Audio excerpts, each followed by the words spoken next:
the series of conversations that happened. No one is leaving. Lisa Rinna's not leaving $1 million check. Anyway, let's not go back. When it ended for her on Beverly Hills, I really was so into this whole fashion thing, and I'm like, man, she's just so not bothered. Now, I don't think she's bothered per se. She's not like, but she now does have a podcast where she talks about it, which I'm all about getting your bag. I just think that, look, Lisa Rinna has said recently in an interview, there's nothing about it to like, which I do agree. There's nothing about Housewives to like other than the money. And I mean, Lisa had fame, but if you want the fame, sure, now you have it. So look, it's a double-edged sword. It's not a fun job. You don't want to be there, but you don't want to give the money up. So I think when Lisa was doing the fashion thing, I really was like, wow. But I think I hyped her up too much that girlfriend needs a paycheck. And that is not said with any shade at all, in any way, shape, or form. I mean, Kyle Richards doesn't need a paycheck. Sutton doesn't need a paycheck. Hilton doesn't need a paycheck.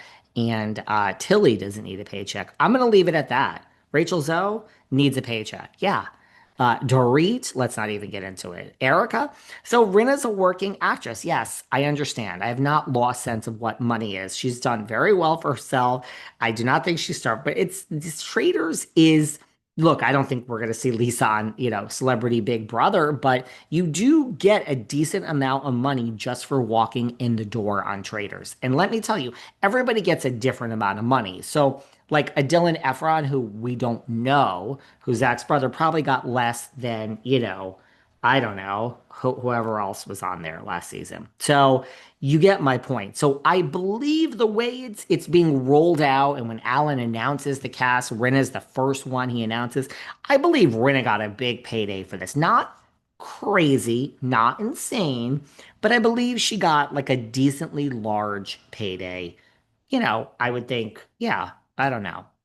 But like at least 250 if not more. I think maybe even a little more for Rinna. So it also Traders is it has the good pedigree. It's a hit show now. Let's not also not forget she was on Celebrity Apprentice with Trump. I mean, she was on this season, but she's come a long way. I think it's like an A-list reality show. So this makes sense to me. I think she's going to be great. I'm excited for her to be there. Guys, just think of the outfits Lisa's gonna wear. Okay. Porsha, I mean, God. I think her return to Atlanta was overhyped, but talk about having a good year. She's getting the money from Atlanta. Now she's got the divorce settlement, which we're going to talk about with Sarah next week because we haven't talked about that. I want to break down her divorce settlement. Now she gets Traitors. Porsha is having a good year. Candy Gal. Look, she was supposed to go last year. She was right. Wasn't she pregnant at the time? I think her and Lindsay both were pregnant. Yes, someone once got mad at me. I will say it again to the people in the back row can hear. You cannot be pregnant and go on Traitors. You cannot be pregnant and go on Survivor. You can do it, but the network is not taking that liability into the insurance, the way it would work. It's too much. You can be pregnant and work as an actress. Sure, you do things on the Traitors. It's not, first of all, also, if you're pregnant, you shouldn't want to go. I don't know if I don't know anything about being pregnant, but they're not going to take someone who's pregnant. It's just that simple. So they can come up with every other excuse. I don't give a fuck. This is reality. So good for her that she's going now. I like Candy Gal. I like Monique. I think she'll do well. Stanbury, I don't know. I put her on a pedestal too when she was on Ladies of London, and that pedestal has since dissipated for me after watching The Real Housewives of Dubai because I didn't like any of them. I think it's a strange choice. And Dorinda Medley, she's the new Kate Chastain. Do we have to have Dorinda back? I'm rolling my eyes. Listen, you want some advice, Dorinda? Keep your big fucking mouth shut. I don't know if you can do it because you couldn't do it the first time around. Keep your fucking yapper shut. The thing about me, the thing about most people is like, fool me once, you're an asshole. Fool me twice, I'm an asshole. Or is it the other way around? Regardless, I learn from my mistakes, okay? So it's like, girl, you're given a second chance. Learn from your mistakes and shut the fuck up, okay? Now, uh, look, I don't think you should make Rinna a traitor. It's so obvious. I don't think you should make Dorinda a traitor. That's obvious. I don't think you should make Candy Gal a traitor. That's obvious. Stanbury, maybe a traitor, right? Maybe Porsha. We have some Big Brother players. Ian, he is a great Big Brother player. Nobody will be not going to be more excited than seeing Brittany there. I love Brittany. I like Danielle a lot. I like them together. I like Dan Giesling. So there's been big look, we're running out of my favorite Big Brother players. We had, Janelle. I almost called Janelle Giselle from Big Brother. So Ian's a good one. Colton Underwood has been on this podcast. All right. Look, obviously this season there's a formula, right? We had Bob the Drag Queen. Now we have Monet Exchange. We had uh, Dylan Efron. Now we have Donna Kelce. What a brilliant casting choice. Okay. I mean, first of all, she's obviously the Dylan Efron of this season. Look, Dylan's blown up since then. I don't know if Donna Kelce needs to blow up, but I mean, look, you mean to tell me Travis and the brother are not going to be talking about this on their podcast?